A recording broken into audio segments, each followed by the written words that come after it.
Imagine unearthing an ancient document that holds a revelation so profound it could challenge centuries-old depictions of one of history's most iconic figures, Jesus of Nazareth. What if there existed a letter, penned by none other than Pontius Pilate himself? A letter that didn't just detail the political unrest in Judea, but also offered an unprecedented glimpse into Jesus's physical appearance and character.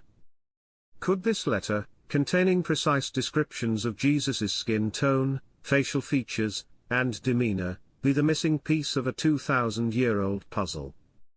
For generations, the familiar image of Jesus, a serene, Eurocentric figure, has dominated art and culture.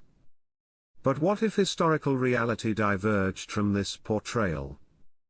Archaeological discoveries and ancient texts suggest contradictions, raising the question, was Jesus truly as we've been taught to envision him? If this letter from Pontius Pilate, the man who condemned Jesus to death, is authentic, it might hold secrets capable of upending everything we think we know about him.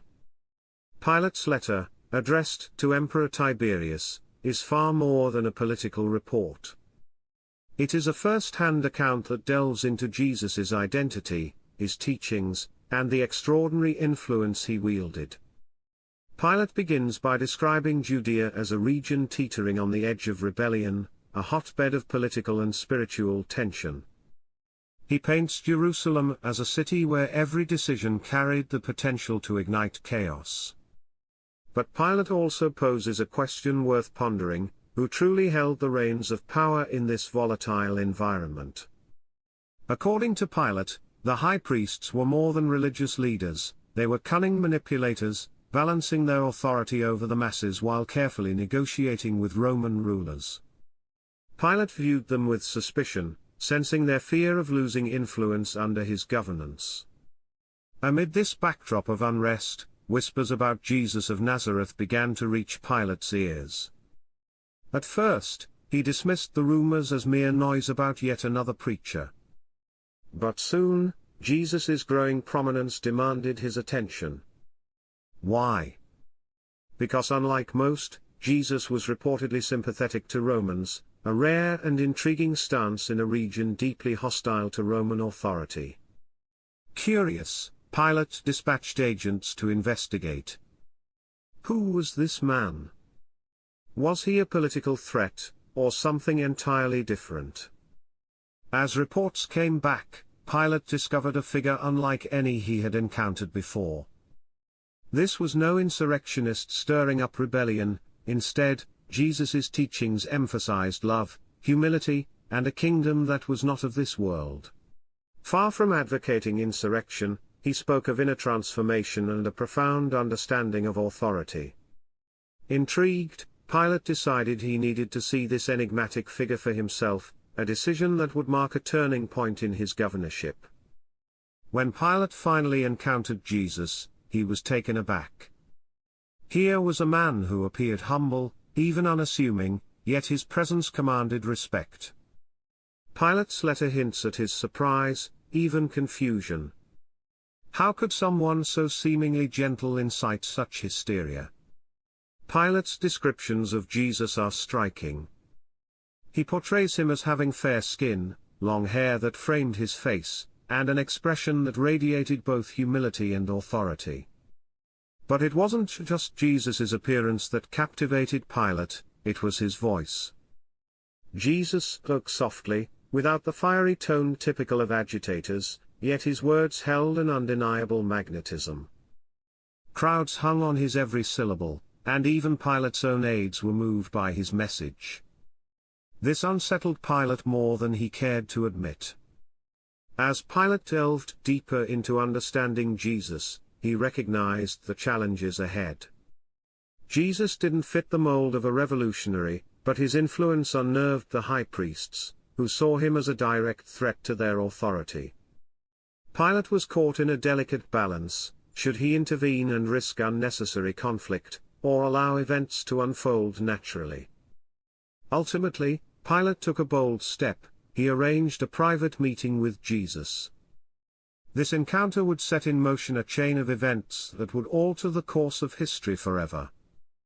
When Jesus arrived at Pilate's palace, his calm demeanor and piercing, kind eyes left a profound impression on the governor.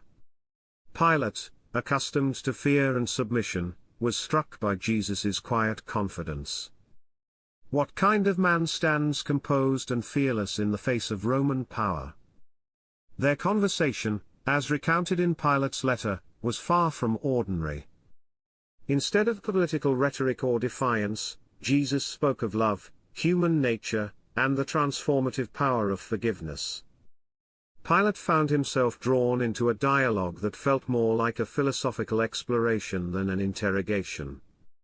Jesus's answers were enigmatic yet profound, leaving Pilate with more questions than answers. As tensions in Jerusalem escalated, Pilate faced mounting pressure from the high priests.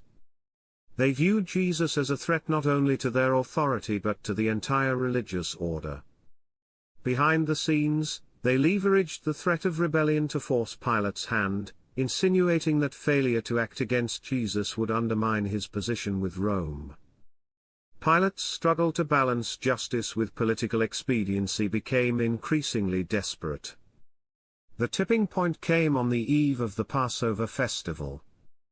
Pilate was awakened with urgent news: Jesus had been arrested in the Garden of Gethsemane, betrayed by one of his own disciples. The high priests wasted no time convening a council, declaring Jesus guilty of blasphemy. Pilate's letter vividly describes the chaotic hours following Jesus' arrest.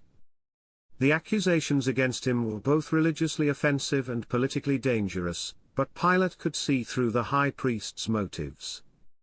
They sought Jesus' death not out of piety but to preserve their own power.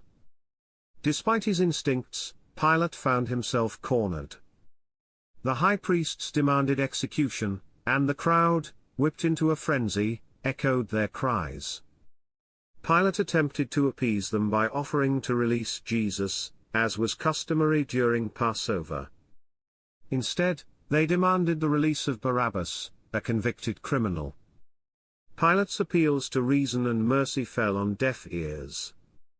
In a final attempt to satisfy the crowd without condemning an innocent man, Pilate ordered Jesus to be scourged. The brutal beating was intended to placate the mob, but it only fueled their bloodlust. Pilate, realizing there was no escape, performed a symbolic act. He called for a basin of water and washed his hands before the crowd, declaring, "I am innocent of this man's blood." Yet Pilate knew that this gesture could not absolve his conscience. As Jesus was led to his crucifixion, Pilate's letter reveals his deep sense of resignation. The skies darkened, the earth trembled, and the temple curtain tore, a sequence of events that left Jerusalem in stunned silence. Whispers of divine judgment spread through the city. Could these phenomena be mere coincidences, or were they signs of something far greater? In the aftermath, rumors of an empty tomb began to circulate. Had the man who spoke of a kingdom not of this world truly conquered death? Pilate, reflecting on the events, could not shake the feeling that he had been a witness to something extraordinary.